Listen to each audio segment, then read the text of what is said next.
Hello student, CC मंत्रा की इस video series में आप सभी का स्वागत है।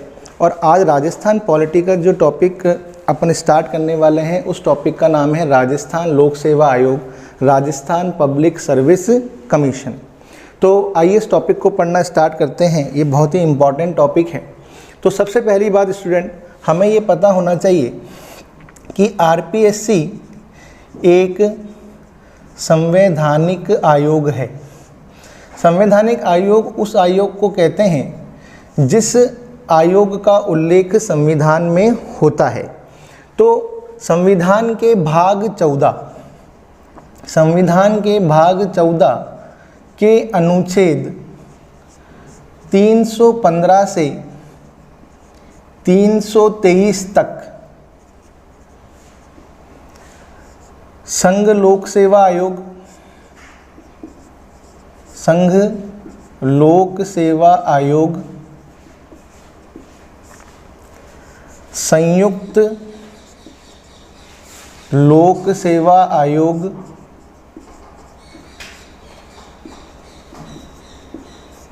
और राज्य लोक सेवा आयोग का उल्लेख किया गया है। और आरपीएससी एक राज्य लोक सेवा आयोग है, इसलिए आरपीएससी को संवैधानिक आयोग कहते हैं। अब बात करते हैं आरपीएससी की स्थापना कब की गई। तो इसके लिए अनुच्छेद 315 को पहले अपन समझते हैं।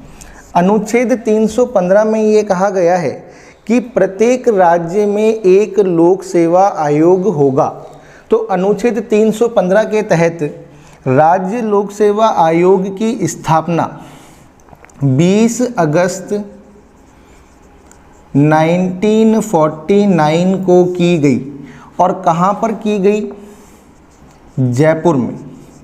तो स्टूडेंट यहाँ पर हमको ध्यान रखना है कि आरपीएससी की स्थापना अनुच्छेद 315 के तहत 20 अगस्त 1949 को जयपुर में की गई। और इसके लिए जो अध्यादेश जारी किया गया था वो अध्यादेश जारी किया गया था 16 अगस्त 1949 को। और इस अध्यादेश का राजस्थान राजपत्र में प्रकाशन किया गया 20 अगस्त 1949 को, और उसी दिन इसे जारी किया गया। तो आरपीएससी की स्थापना कब की गई? 20 अगस्त 1949 को जयपुर में की गई। और अगर पूछा जाए कि आरपीएससी कब से प्रभाव में आया या आरपीएससी ने कब से कार्य करना जारी किया, तो वो डेट है 22 दिसंबर 1949 से। तो स्टूडेंट यहाँ पर हमको ये 3 डेट याद रखनी है। तो एक तो सबसे बड़ा फैक्ट कि इसकी स्थापना जयपुर में की गई थी, लेकिन 1956 में सत्यनारायण राव समिति की सिफारिश पर, सत्यनारायण राव समिति की सिफारिश पर इसे अजमेर में स्थानांतरित किया गया। तो वर्तमान में राज्य लोक सेवा आयोग कहाँ पर है? अजमेर में है। तो स्टूडेंट यहाँ पर हमको ध्यान रखना है कि इसे अजमेर में कब स्थानांतरित किया गया? 1956 में। कौन सी कमेटी की सिफारिश पर? सत्यनारायण राव समिति की सिफारिश पर। और इसकी स्थापना कब की गई? 20 अगस्त 1949 को जयपुर में की गई। ठीक है। एक स्टूडेंट हमसे एक क्वेश्चन पूछ लेते हैं कि स्वतंत्रता से पूर्व राजस्थान की ऐसी कौन सी रियासतें थी जिनमें स्वयं का लोक सेवा आयोग था। तो आपको याद रखना है जोधपुर, जयपुर और बीकानेर। जोधपुर में लोक सेवा आयोग की स्थापना की गई थी 1939 में, जयपुर में 1940 में और बीकानेर में 1946 में। तो यानी कि ऐसी राजस्थान की ऐसी कौन सी रियासत थी जिसने सबसे पहले स्वयं का लोक सेवा आयोग स्थापित किया था? तो वो थी जोधपुर। तो स्टूडेंट यहाँ तक हमको 2 से 3 क्वेश्चन ध्यान रखने हैं कि आरपीएससी एक संवैधानिक आयोग है, इसका उल्लेख हमें संविधान के भाग 14 के अनुच्छेद 315 से 323 तक मिलता है। इसकी स्थापना 20 अगस्त 1949 को जयपुर में की गई और 1956 में इसे सत्यनारायण राव समिति की सिफारिश पर अजमेर में स्थानांतरित किया गया। तो स्टूडेंट अब अपन पढ़ते हैं अनुच्छेद 316 के बारे में। तो अनुच्छेद 316 के अंदर सदस्यों की नियुक्ति तथा कार्यकाल के बारे में बताया गया है। तो यहाँ पर अपन को ध्यान रखना है कि अनुच्छेद 316 जो है उसमें सदस्यों की नियुक्ति तथा कार्यकाल के बारे में बताया गया है। तो अब हम राजस्थान लोक सेवा आयोग की बात करें तो राजस्थान लोक सेवा आयोग में अध्यक्ष व सदस्यों की नियुक्ति किसके द्वारा की जाती है? तो हमारा आंसर होगा राज्यपाल के द्वारा। तो स्टूडेंट अपन को याद रखना है कि राज्य लोक सेवा आयोग के अध्यक्ष व सदस्यों की नियुक्ति राज्यपाल के द्वारा की जाती है। लेकिन यहाँ पर एक बात अपन को ध्यान रखनी है कि इनकी संख्या कितनी होगी, इस बात का उल्लेख संविधान में नहीं है। तो इनकी संख्या कितनी होगी इस बात का निर्णय राज्यपाल के द्वारा किया जाता है। और बात करें इनकी योग्यता की तो योग्यता का उल्लेख भी संविधान में नहीं किया गया है, परंतु यह आवश्यक है कि आधे सदस्यों को भारत सरकार या राज्य सरकार के अधीन, भारत सरकार या राज्य सरकार के अधीन 10 वर्ष कार्य करने का अनुभव होना चाहिए। तो स्टूडेंट यहाँ पर मैं एक बार फिर रिवाइज कर देता हूँ कि राजस्थान लोक सेवा आयोग के अध्यक्ष व सदस्यों की नियुक्ति राज्यपाल के द्वारा की जाती है। इनकी संख्या कितनी होगी इसका निश्चय भी राज्यपाल के द्वारा किया जाता है। और योग्यता की यदि बात करें तो यह आवश्यक है कि आधे सदस्यों को भारत सरकार या राज्य सरकार के अधीन 10 वर्ष कार्य करने का अनुभव होना चाहिए। यदि हम आरपीएससी की बात करें तो जब आरपीएससी की स्थापना की गई तो उस समय एक अध्यक्ष प्लस 2 सदस्य मिलाकर कुल 3 सदस्य थे। तो जब आरपीएससी की स्थापना की गई तो उस समय कितने सदस्य थे? एक अध्यक्ष व 2 सदस्य थे। तो कुल कितने सदस्य थे? 3 सदस्य। और वर्तमान में आरपीएससी में कितने सदस्य हैं? एक अध्यक्ष व 7 सदस्य सहित कुल 8 सदस्य हैं। कितने सदस्य हैं? 8 सदस्य हैं। तो यहाँ पर हमारे लिए बहुत ही इम्पोर्टेंट क्वेश्चन बन गया कि जब आरपीएससी की स्थापना की गई तो उसमें एक अध्यक्ष व 2 सदस्य सहित कुल 3 सदस्य थे और वर्तमान में आरपीएससी में एक अध्यक्ष व 7 सदस्य सहित कुल 8 सदस्य हैं। अब यहाँ पर कुछ और क्वेश्चन बन जाते हैं कि आरपीएससी के पहले अध्यक्ष कौन थे? तो आरपीएससी के पहले अध्यक्ष थे सर एस के घोष। कौन थे? सर एस के घोष। तो स्टूडेंट अपन को याद रखना है कि आरपीएससी के पहले अध्यक्ष के पद पर किसे नियुक्त किया गया? सर एस के घोष को नियुक्त किया गया। और वर्तमान अध्यक्ष कौन है? वर्तमान अध्यक्ष हैं श्री दीपक उप्रेती। श्री दीपक उप्रेती हैं। यह आरपीएससी के 32वें अध्यक्ष हैं। कौन से अध्यक्ष हैं? 32वें अध्यक्ष हैं। तो स्टूडेंट अपन को ये भी याद रखना है कि आरपीएससी के प्रथम अध्यक्ष कौन थे? सर एस के घोष। और वर्तमान अध्यक्ष कौन है? श्री दीपक उप्रेती। ये आरपीएससी के कौन से अध्यक्ष हैं? 32वें अध्यक्ष हैं। और यदि सदस्यों की बात की जाए तो वर्तमान में आरपीएससी के 4 सदस्यों का पद क्या है? रिक्त है। 4 सदस्यों का पद रिक्त है, यानी कि 3 सदस्य ही हैं और 4 सदस्यों का पद अभी वर्तमान में क्या है? रिक्त है। तो स्टूडेंट यहाँ तक अपन को ध्यान रखना है। इसके अलावा हमसे और क्वेश्चन भी बन जाते हैं कि सबसे लंबा कार्यकाल किस अध्यक्ष का रहा। ये एग्जाम में पूछा हुआ क्वेश्चन है कि सबसे लंबा कार्यकाल कौन से अध्यक्ष का रहा। तो वो है DS तिवारी। और सबसे न्यूनतम कार्यकाल किस अध्यक्ष का रहा? सबसे न्यूनतम कार्यकाल PS यादव। तो स्टूडेंट यहाँ पर हमको 4 जनों का नाम याद रखना है कि पहले अध्यक्ष कौन थे? सर एस के घोष थे। वर्तमान अध्यक्ष कौन है? श्री दीपक उप्रेती हैं। ये आरपीएससी के कौन से अध्यक्ष हैं? 32वें अध्यक्ष हैं। और सबसे लंबा कार्यकाल किस अध्यक्ष का रहा? DS तिवारी का रहा। सबसे न्यूनतम कार्यकाल PS यादव का रहा।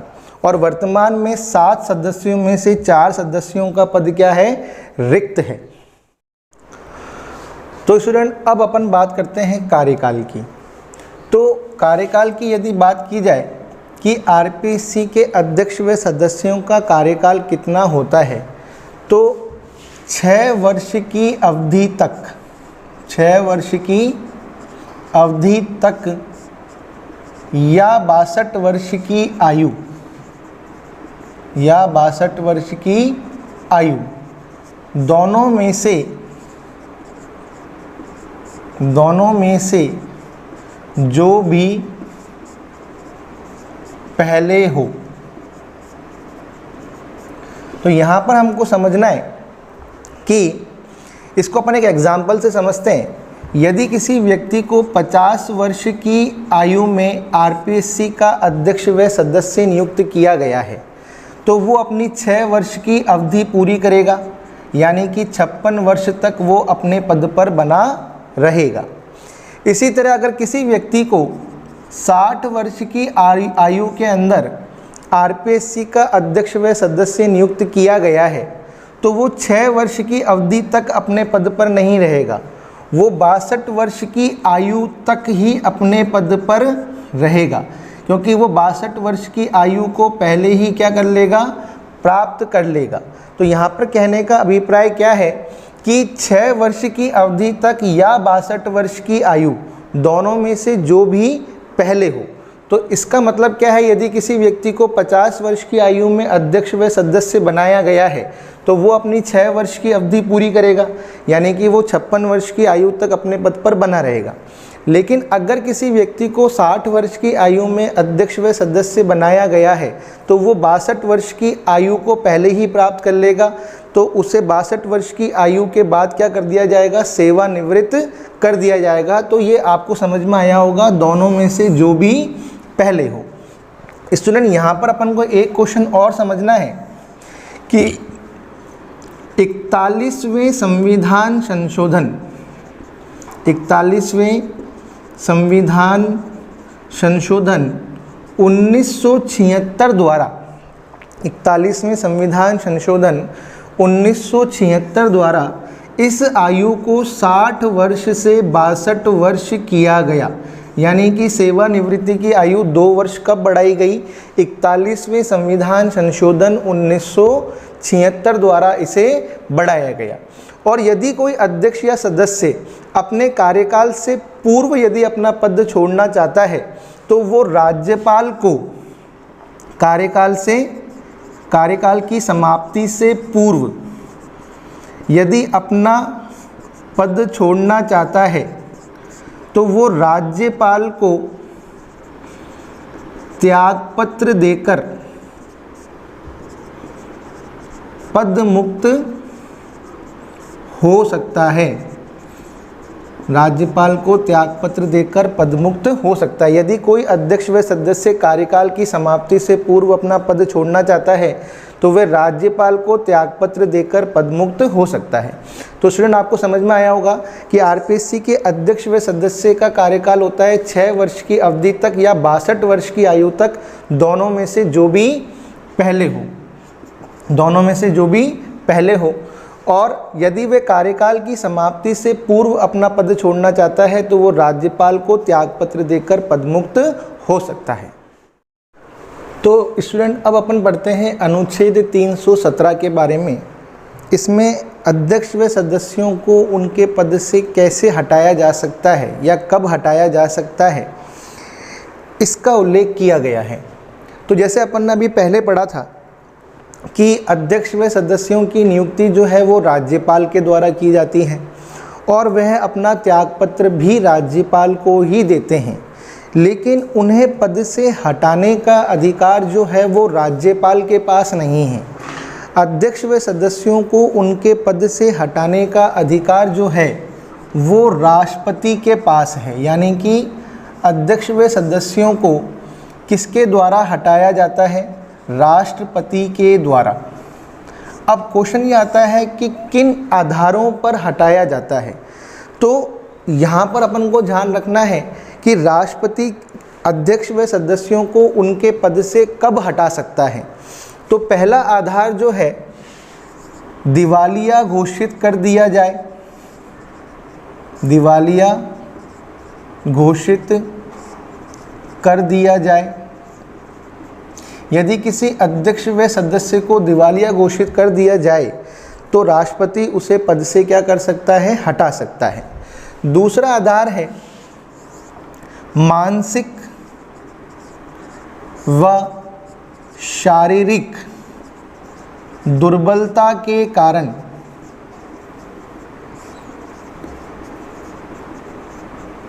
मानसिक व शारीरिक दुर्बलता के कारण अपने पद के कर्तव्यों का निर्वहन करने में असमर्थ हो तो भी राष्ट्रपति उन्हें पद से क्या कर सकता है? हटा सकता है। तीसरा, अपनी पदावधि के दौरान अपने पद के कर्तव्यों के बाहर सवेतन नियोजन में लगा हो, सवेतन नियोजन में लगा हो तो भी राष्ट्रपति अध्यक्ष व सदस्य को पद से हटा सकता है। और कदाचार के आधार पर भी अब उनको उनके पद से हटा सकता है। तो यहाँ पर स्टूडेंट अपन को ध्यान रखना है कि राष्ट्रपति किसी अध्यक्ष व सदस्य को उनके पद से कब हटा सकता है। हटाने का अधिकार राष्ट्रपति के पास है। तो पहला आधार है, यदि किसी अध्यक्ष व सदस्य को दिवालिया घोषित कर दिया जाए, कोई अध्यक्ष व सदस्य मानसिक व शारीरिक दुर्बलता के कारण अपने पद के कर्तव्यों का निर्वहन करने में असमर्थ हो। तीसरा आधार है अपनी पदावधि के दौरान अपने पद के कर्तव्यों के बाहर किसी सवेतन नियोजन में लगा हो। और चौथा है कदाचार के आधार पर।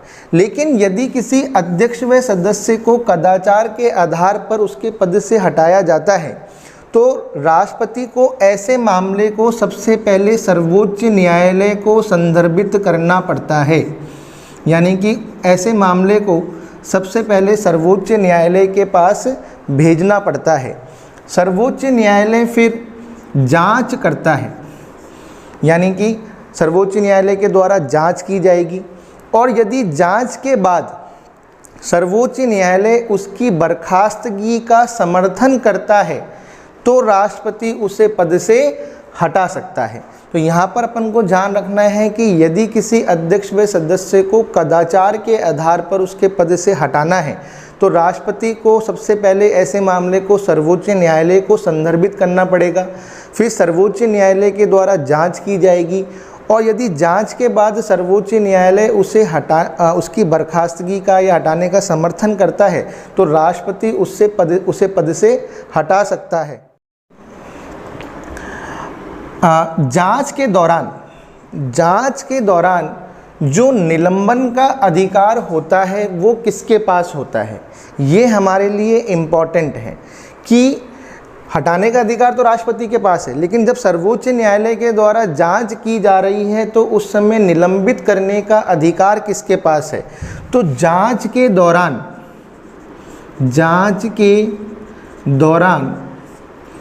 निलंबित करने का अधिकार,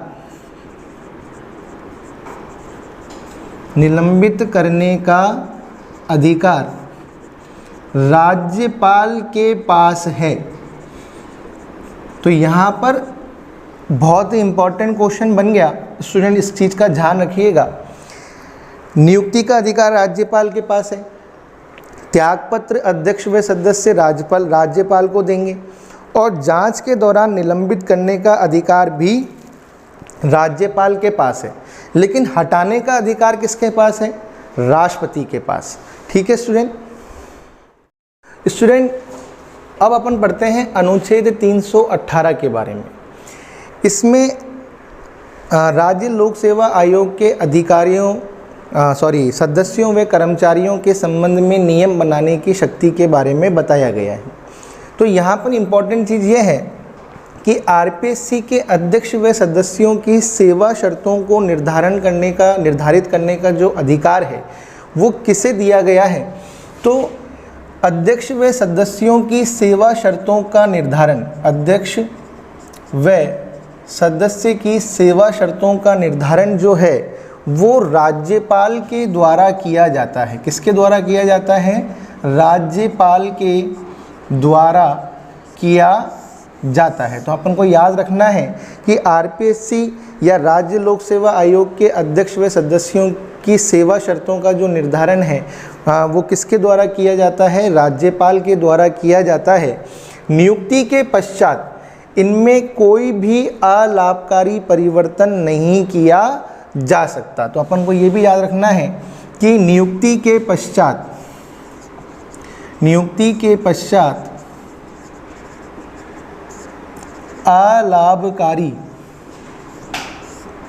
परिवर्तन नहीं किया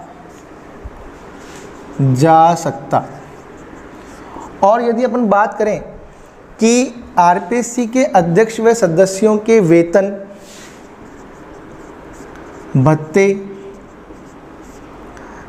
भत्ते जो भी होते हैं, आरपीएससी के अध्यक्ष व सदस्यों के जो भी वेतन व भत्ते होते हैं वो राज्य की संचित वेतन भत्ते व पेंशन जो है वो राज्य की संचित निधि से दिए जाते हैं। राज्य की संचित निधि से दिए जाते हैं। तो अपन को इस अनुच्छेद में 3 बातें याद रखनी है कि अध्यक्ष व सदस्यों की जो सेवा शर्त है वो राज्यपाल के द्वारा तय की जाती है या राज्यपाल के द्वारा निर्धारित की जाती है। नियुक्ति के पश्चात इसमें कोई अलाभकारी परिवर्तन नहीं किया जा सकता और इनके वेतन भत्ते व पेंशन जो है वो राज्य की संचित निधि से दिए जाते हैं। तो स्टूडेंट अब अपन पढ़ते हैं अनुच्छेद 319 के बारे में। अनुच्छेद 319 ये कहता है कि राज्य लोक सेवा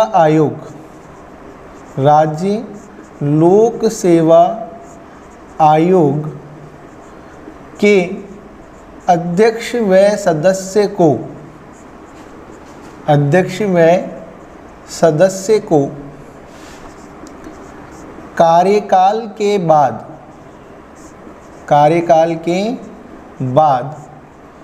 पुनः नियुक्त नहीं किया जा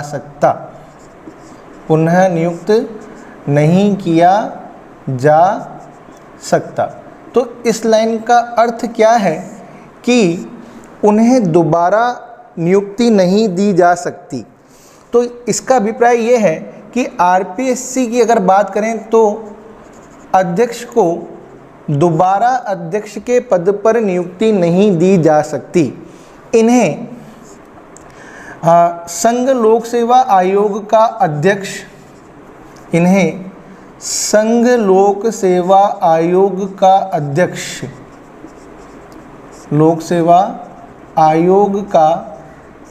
अध्यक्ष व सदस्य या अन्य लोक सेवा आयोग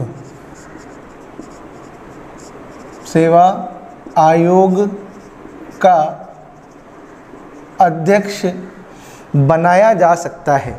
यानी कहने का अभिप्राय ये है कि उसी राज्य लोक सेवा आयोग में उन्हें दोबारा अध्यक्ष के पद पर नियुक्त नहीं किया जा सकता। वो संघ लोक सेवा आयोग के अध्यक्ष व सदस्य या अन्य लोक सेवा आयोग के अध्यक्ष के रूप में नियुक्त होने के पात्र होते हैं। इसी तरह अपन बात करें कि सदस्य की, तो कार्यकाल समाप्त होने के बाद सदस्य को उसी राज्य लोक सेवा आयोग में सदस्य के पद पर पुनः नियुक्ति नहीं दी जा सकती। उन्हें उसी राज्य लोक सेवा आयोग का अध्यक्ष अन्य राज्य लोक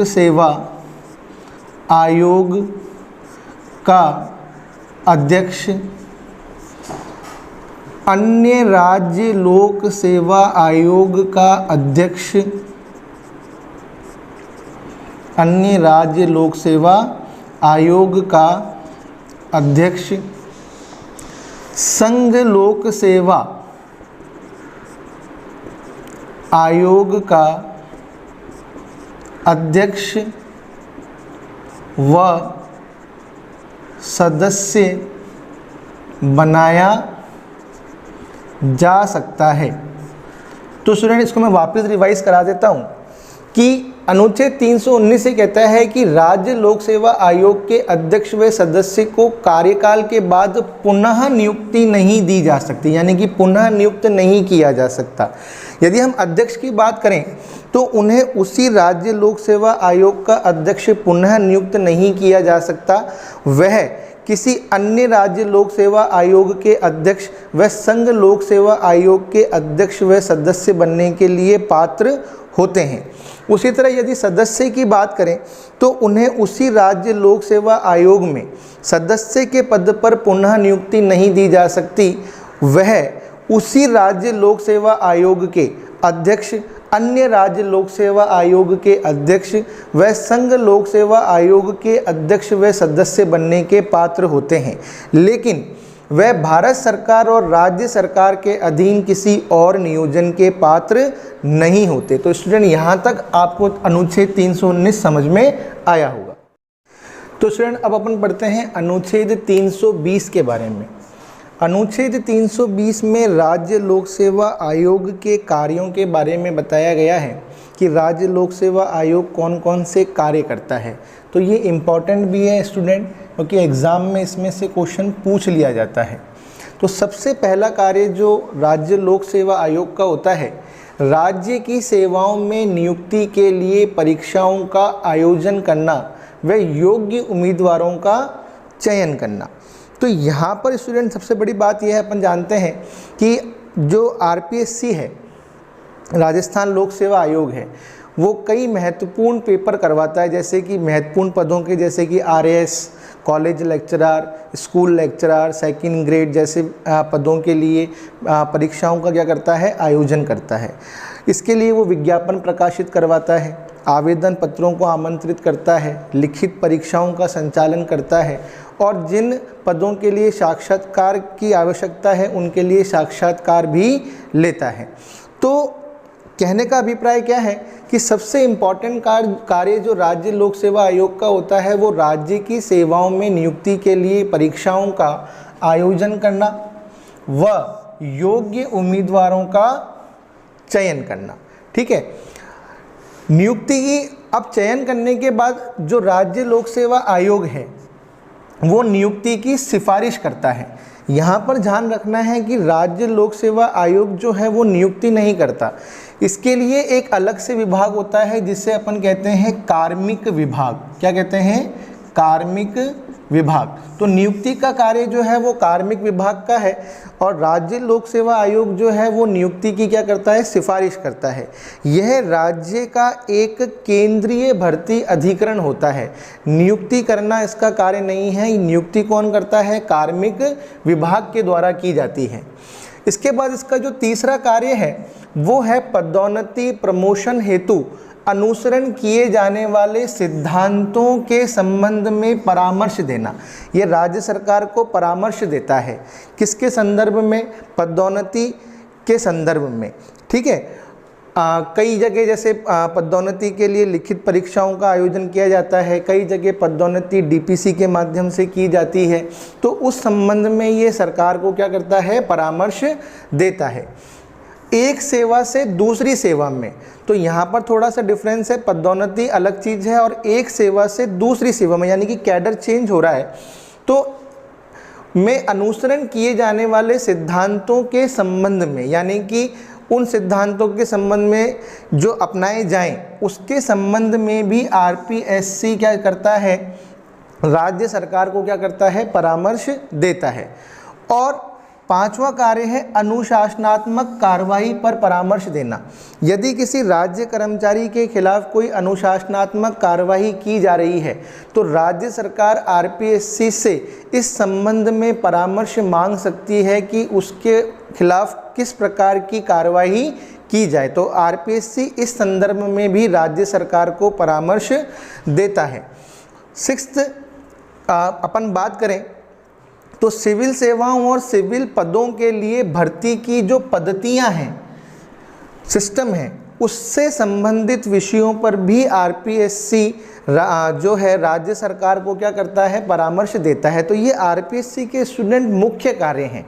तो आपको ध्यान रखना है कि पहला कार्य है परीक्षाओं का आयोजन करना, योग्य उम्मीदवारों का चयन करना, नियुक्ति की सिफारिश करना, प्रमोशन हेतु अपनाए जाने वाले सिद्धांतों के संबंध में परामर्श देना, एक सेवा से दूसरी सेवा के संबंध में अपनाए जाने वाले सिद्धांतों के संबंध में परामर्श देना, अनुशासनात्मक कार्यवाही पर परामर्श देना और भर्ती की पद्धतियों के संबंध में भी क्या करना? परामर्श देना। तो यहाँ पर हम देखते हैं कि आरपीएससी जो है वो राज्य सरकार का एक केंद्रीय भर्ती अधिकरण है और साथ ही साथ एक परामर्शदात्री संस्था भी है। लेकिन आरपीएससी की सलाह को सरकार माने ये बाध्यकारी नहीं है। सरकार चाहे तो राज्य लोक सेवा आयोग की सलाह को मान भी सकती है और उसे खारिज भी कर सकती है। तो स्टूडेंट अब अपन बात करते हैं अनुच्छेद 321, 322 और 323 की।